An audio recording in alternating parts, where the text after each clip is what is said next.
ہے زندگی کا مقصد اوروں کے کام آنا. یہ جملہ آپ نے سنا تو بہت ہوگا، لیکن اس کا مجسم پیکر ہیں عائشہ اقبال. عائشہ اقبال جو کہ ممبر آف پروونشل اسمبلی ہونے کے ساتھ ساتھ سیاسی سرگرمیوں میں سال ہا سال سے شامل ہیں، لیکن جو ان کا مجھے لگتا ہے کہ اصل تعارف ہے وہ ان کی وہ ہیومینٹی ہے، وہ ان کا خوبصورت دل ہے جو اللہ نے ان کو نواز رکھا ہے. اور کہتی ہیں کہ دل میں اگر اللہ بستا ہو تو زندگی کا مزہ آ جاتا ہے. یہ ہے ان کا وہ خیال جس سے یہ آپریٹ کرتی ہیں. بے شمار لوگوں کے لیے بہت سی آسانیاں پیدا کر چکی ہیں، خواہ وہ خصوصی افراد ہوں جنہیں ہم فزیکلی چیلنجڈ یا ڈفرینٹلی ایبلڈ پیپل کہتے ہیں، یا پھر بچے.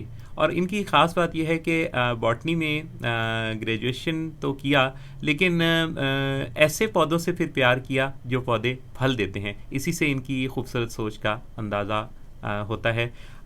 خواجہ سرا جو کہ ہمارے معاشرے کی کمیونٹی کا ایک خاصا بڑا نمبر ہیں، ان کو فعال اور پروڈکٹیو بنانے کے لیے ذاتی حیثیت میں اپنی کوششوں سے ایک پروجیکٹ جو ہے وہ شروع کیا. اور اس میں بہت خاص بات یہ ہے کہ بہت سارے ایسے لوگ جو کچھ اثر و رسوخ رکھتے ہیں، اسمبلی کے ممبر بن جاتے ہیں، تو وہ پھر اپنا رول نہیں دیا کرتے.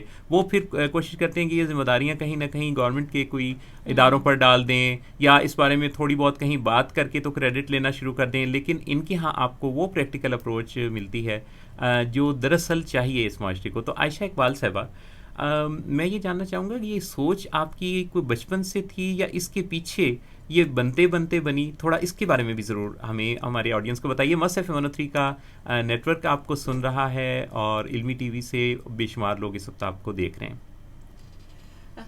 یہ دیکھیں، ہم جب قرآن پڑھتے ہیں تو ہمیں اللہ ایک پیغام دیتا ہے غور و فکر کی. جی، مسلمان کی نشانی ہے کہ وہ غور و فکر کرتا ہے. اللہ قرآن پاک میں بار بار کہتا ہے جی، تم پودوں کو دیکھو، جانوروں کو دیکھو، جی، ہر چیز ہمیں ایک پیغام دیتی ہے. جی، جب ہم اپنے معاشرے کو دیکھتے ہیں جی، اور ہم جب باہر جاتے ہیں تو واقعی آ کے آپ خود بتائیں، اگر ایک خواجہ سرا ہے، اس سے اللہ نے بنایا ہے، ہمیں کوئی حق پہنچتا ہے اس سے ہم اپنے برابر نہ سمجھیں یا اس کو تصحیح کریں اس کی، یا ہم انہیں پنپنے کا موقع نہ دیں. ہمیں کیسے ہم یہ سوچ سکتے ہیں؟ اللہ نے سب کو برابر بنایا ہے. بالکل صحیح. فرق ضرور بنایا ہے، عورت مرد خواجہ سرا فرق ضرور ہے، لیکن برابر ہیں.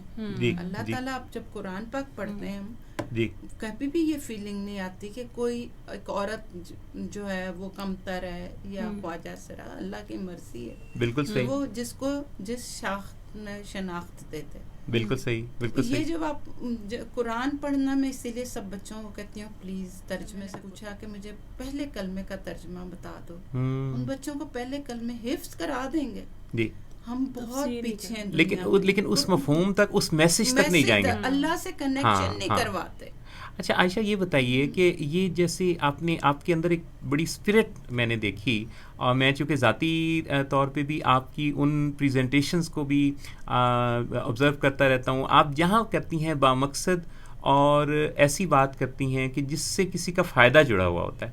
تو یہ فرمائیے کہ یہ جو خواجہ سرا ہیں، ان کی کمیونٹی کے لیے یہ جو آپ نے کام کیا، اور یہ اپنی ذاتی حیثیت سے لاہور گارڈن ٹاؤن میں آپ نے ایک پروجیکٹ سٹارٹ کر دیا، اس میں ان لوگوں کو آپ کیسے پروڈکٹیو بنا رہی ہیں؟ اس میں یہ اللہ شوق تو مجھے بہت تھا. پہلے جب سب سے پہلے 4-5 سال پہلے میں نے اپنی کزن ہے اس کے ساتھ ان کو فری میڈیکل دینا شروع کیا. اچھا. اس کے بعد یہ ہوا کہ مجھے کچھ بچے لمس کے ملے. آصف شہزاد ان کا نام ہے، اور وہ آلریڈی کام پہلے کر چکے تھے جینڈر کیئر کے نام سے. انہوں نے 2 بیچ یعنی 40 خواجہ سرا کو انہوں نے امپاور کر دیا تھا. لیکن پھر اس کے بعد ان کے فائنینشیل کرائسس کی وجہ سے وہ بچے اس پروجیکٹ کو آگے نہیں لے جا سکے. انہوں نے جب میرے سے ملے تو میں نے کہا نہیں بیٹا تم بے فکر ہو جاؤ، میں تمہیں ہر طرح کی ہیلپ آؤٹ کرتی ہوں، اور میں ایز اے گارڈین ان بچوں کے ساتھ کام کر رہی ہوں. اور ان کو سب سے پہلے جگہ کا مسئلہ تھا، وہ میں نے گارڈن ٹاؤن علی بلاک میں گورنمنٹ کی اعلیٰ نو جو ڈاؤٹ جگہ ہے وہ 2 کمرے کر کے دیے. اور اس کے بعد ان کو ہم نے اسپانسر ٹرانسجینڈر پہ کام شروع کیا، کیونکہ ان ٹرانسجینڈرس کو